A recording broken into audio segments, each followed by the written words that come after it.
Memories of the Equestrian Wolf, written by GODZILLAWOLF, with custom artwork by ETHEREAL HARBINGER.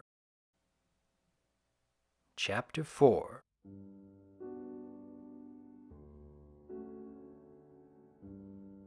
Shortly afterwards, we left Canterlot and headed to a small town in its shadow, Ponyville. The difference was night from day. Canterlot was a huge, bustling city where every pony was so busy and took little care to notice others. Ponyville was a small, peaceful village where every pony knew every pony. Well, peaceful until we caught the sights of a certain pink pony. Miss Pinkie Pie's welcome parties are apparently a Ponyville tradition, and one she decidedly takes quite seriously. However, in my case, I admit it wasn't the most enjoyable welcome to the town. I appreciated her intentions and knew she meant well, but setting foot in a town and having a large party thrown for me was quite overwhelming. I'd yet to ever be the center of attention, just a curiosity, so having all eyes in the room on me gave quite a bit of a fright. In the end, I simply told Pinkie Pie that I appreciated what she'd done and agreed with her desire for us to be friends, and then allowed Tarek to be the guest of honor while I stepped out of the spotlight. I did genuinely appreciate her desire to help others find joy in life. That wasn't what overwhelmed me so. In fact, quite the opposite. In a number of ways, I felt a minor kinship with her in that desire. The desire to be of help and use to others. While Pinkie Pie and I rarely interact, we did part on friendly terms. On the other hand, Tarek and Pinkie got along swimmingly. Both are jokers and like to help others open up, and Pinkie seemed quite excited to meet a dragon and hear about Tarek's adventures and the places he's been. I imagine they still communicate on occasion. Of course, that party wasn't the end of our time in Ponyville, as you can plainly see. I did meet one pony that would prove quite important in my life. A nurse named Redheart. She had been sticking to the walls like I ultimately did. So, with nothing much else to do, we ended up talking, and when I explained that I had come to Ponyville looking for an opportunity to help ponies, she replied that she knew how that felt. Redheart was not a nurse because it paid well, at least not in a small town like Ponyville. She was a nurse because helping ponies made her happy. Simple as that. The more we talked, the more I think we saw one another as kindred spirits in our desires. I'm proud to say that next to Tarek, Redheart is the first true friend I made in Equestria, and one I still have to this day.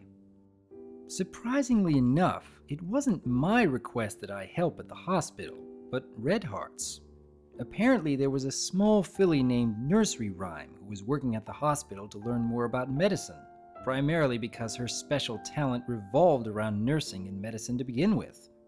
Redheart believed it'd be good for her and for me to have another learner taking part in the assistant program. I saw no harm in it and agreed to give it a try. In fact, I even had some knowledge of the subject already. There had been many medical books in the library, and that knowledge was still in my mind.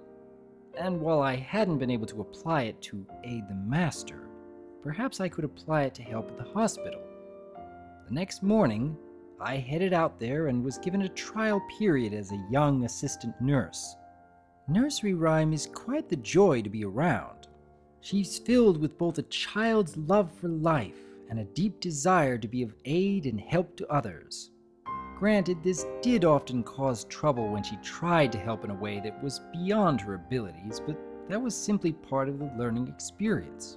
With all that said, like me, she struggled with the feeling of being too small to truly help at times, and in that way, the two of us helped one another. We understood that common pain and were someone the other didn't feel threatened to open up about it to. I think having that listening ear has helped both of us grow and become better creatures in the long run. And yes, I still do speak to Nursery Rhyme. She's even pitched in to help me around the office, and gets along well with my nieces. Sadly, having that common problem did mean it was still a problem. I was of some minor assistance handing doctors or nurses tools thanks to actually having hands, but that was the limit of my direct help, or so I believed. Have you ever heard of therapy dogs? They're canines specifically trained and kept by hospitals because their very presence helps relieve the suffering of the patients. They're there to be emotional support and a comforting presence, a companion to make the pain and loneliness of being hospitalized more bearable. I didn't know this at the time, but I did notice that the longer I stayed there, the more the patients seemed to look forward to my visits with the nurses and doctors. While I had been kind to them, as anyone would be, my presence and the kindness I offered did seem to make them genuinely happier. The doctors noticed this as well, and asked if I could perhaps stay a little longer than I was planning to and simply spend time with the patients. This was not an easy choice, all things considered, as Tarek did have his own journey and adventure to continue. He couldn't stay in Ponyville. There was no questioning that. So, in the end, I had to choose between staying in a place I seemed to at least be of some help, or continue my search.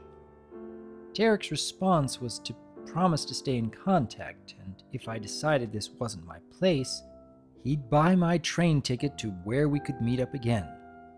He encouraged me to try and explore if it truly was my place, and we ultimately parted ways. I will admit, it wasn't until Tarek's first letter reached me that I was able to relax.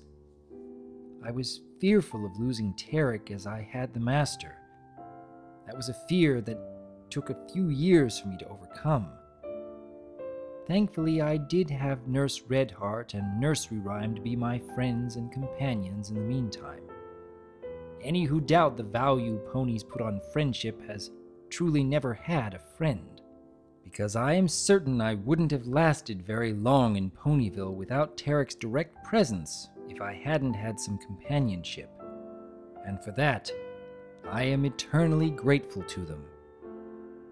Speaking of companionship, I began to do as the doctors wished and be just that around the hospital. And as I did, I began to notice the underlying causes of some of that suffering my presence was meant to help with. Some ponies, for example, feared that their family had forgotten them, that no one cared for them any longer.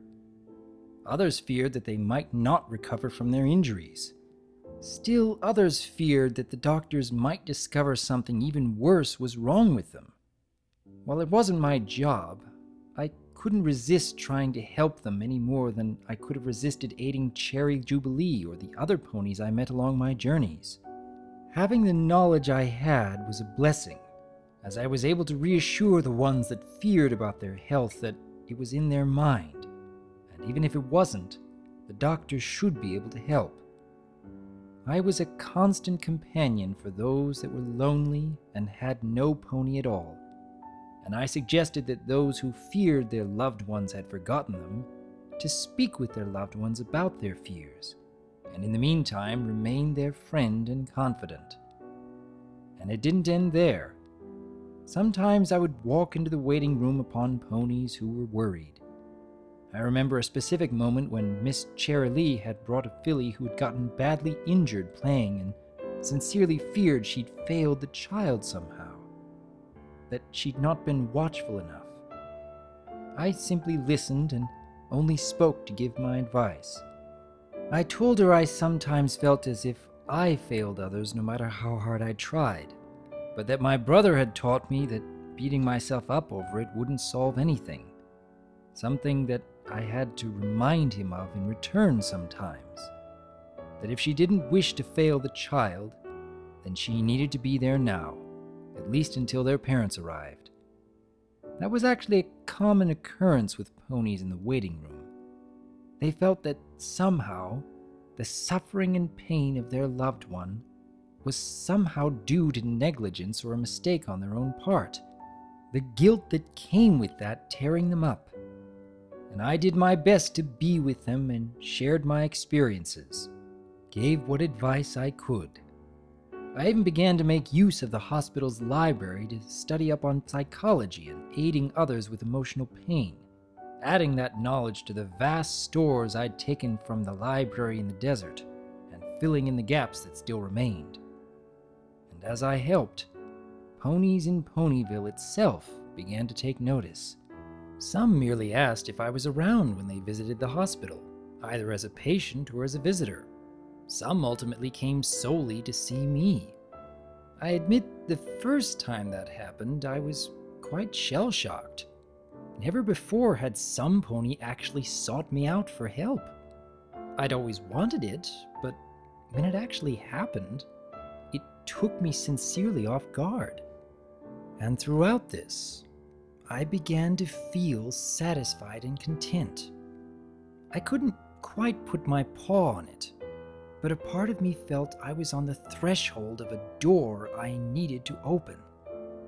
Ponies began to call me Dr. Wolf. I believe at first it was playful, just some simple nudging and joking, but gradually it actually started to become less of a nickname and more a genuine sign of respect for what I'd been able to do for them. The door finally opened one day when Nursery Rhyme, in that innocent way children often do, hit the nail on the head with a comment. She simply told me, "I wish I could help ponies as much as you do." It wasn't jealousy, it wasn't envy. It was simply a child saying, "I want to be like you when I grow up." I literally stopped in my tracks. All that time, I hadn't been helping ponies as I had out of a desire to find my place or seek out some hidden meaning. I'd been helping whenever I saw some pony who needed a shoulder to cry on or a listening ear to open up to. I'd always thought I was helping the hospital staff by being a therapy dog. But when Nursery Rhyme said that, it hit me that I really had been helping all of this time. Not just at the hospital, but throughout my journey. I remembered the loneliness of the veterinarian at the border, Cherry Jubilee and her stress, the editor in Manhattan and his problems with his daughter, and so many more. All the ponies I'd given a little bit of kindness and aid towards. Princess Celestia's advice rang in my ears, that no one, pony or otherwise, could force their destiny and special talent to surface, that they simply needed to pursue what makes them happy, and it will surface all on its own. All this time, I'd been doing something that did make me happy, but I hadn't realized that in the process, I'd discovered a new talent, and how I could truly help. Being a comforting presence and helping others with their emotional problems, not their physical ones. I admit, I actually did cry tears of joy in that moment. I hugged Nursery Rhyme and thanked her. I quoted to her Princess Celestia's words to me and reassured her that she would be able to help more and more over time. I instantly wrote a letter to Tarek that I'd found it. I'd found my place. Yes, I know this reaction is likely a bit emotional, but I'd finally found the thing I'd devoted every moment since we left the library searching for. How I could help ponies. And it had been under my muzzle the entire time. Nurse Redheart heard me out when I explained this to her, and asked how much I knew about psychology. As I explained it before, I did have quite a bit of knowledge prior to ever coming to Equestria, and I'd assimilated quite a bit more of it from books around me. She told me she'd help me become a psychologist so I could use my talents to their fullest. Naturally, this left me speechless for a moment, and I asked her why. She explained to me something I have told a great many ponies who needed to hear it since then. That ponies don't value cutie marks as status symbols, and those that do are missing the point. Ponies value cutie marks because it's a symbol of what makes you special, what makes you you, and that no pony in their right mind would ever discourage another from pursuing what makes them special. Just because I was a wolf didn't mean Redheart saw my talent as any less worth cultivating than her own talent for medicine or nursery rhymes. And as my friend, she felt it'd be very wrong of her not to help me do so. And so she did. As you can see, I've succeeded in reaching that mountain top, and I owe Nursery Rhyme, Redheart, and Tarek a great deal for helping me. Looking back on my life, I can't believe how far I've come. I started my existence so many years ago as a little wolf pup lost in the snow. Now I'm doing something I love, something no other wolf is capable of even imagining doing. I'm helping ponies live better lives and deal with their problems. That is the road I've traveled down, from that moment Master picked me up to now. My life has had its ups and downs. Sometimes I feel discouraged, even depressed. I still do feel some emptiness that I never discovered the true reason I was created, or what became of Master. But so long as I remember the good I've done, I will return to doing what I love to do. I will always return to helping others. After all, it's good to be helping.